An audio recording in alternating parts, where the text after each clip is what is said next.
ఒక మహారాజ్యంలో ఆనందం ఆయుష్షు నిండిన రాజధానిలో రాణి రుధిరమతి అనే అందమైన తెలివైన రాజకుమారి జీవించేది. ఆమె తన బుద్ధి ధైర్యం అపూర్వమైన అందంతో రాజ్యంలో గొప్ప గౌరవాన్ని పొందింది. ఆమె పెళ్లి వయస్సుకు రాగానే ఆమె తండ్రి రాజా రుద్రప్రద ఒక ఘనమైన స్వయంవరం నిర్వహించమని ప్రకటించాడు. ఈ వార్త దూర ప్రాంతాల వరకు వ్యాపించి శక్తివంతమైన రాజులు ధైర్యవంతమైన యువరాజులు నిర్భయ యోధులను ఆకర్షించింది.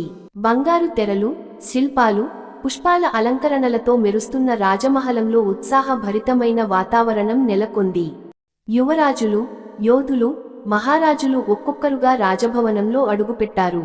వారిలో ధైర్యవంతులు తెలివైన పాలకులు గర్వించి మార్గం తప్పినవారు కూడా ఉన్నారు.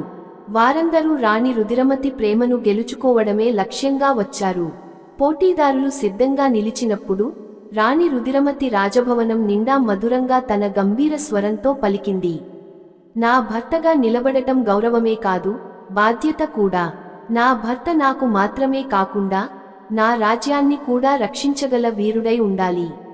అందుకే మీ తెలివి ధైర్యం బలాన్ని పరీక్షించేందుకు కొన్ని పరీక్షలను ఏర్పాటు చేశాను. ఆ పరీక్షలు ఎవరు నిజమైన వీరుడో నిర్ణయించాయి. మొదటి పరీక్ష బలపరీక్ష. ఒక మహావిల్లు బంగారు లక్ష్యాన్ని అత్యంత ఖచ్చితత్వంతో కొట్టడం.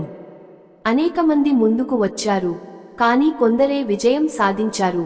రెండవ పరీక్ష తెలివితేటలను పరీక్షించే పరీక్ష. రాజా రుద్రప్రద స్వయంగా బహుముఖమైన ప్రశ్నను అడిగి యువరాజుల తెలివిని పరీక్షించాడు.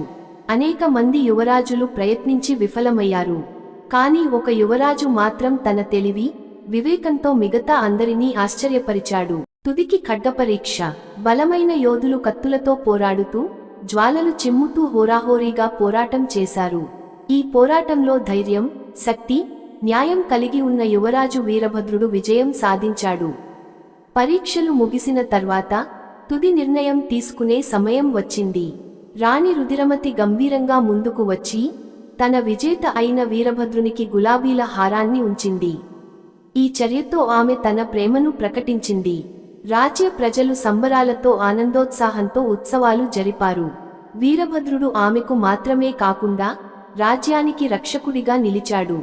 ఉత్సవాలు ముగిసిన తర్వాత రాజ్యమంతా సంతోషంగా నిండిపోయింది.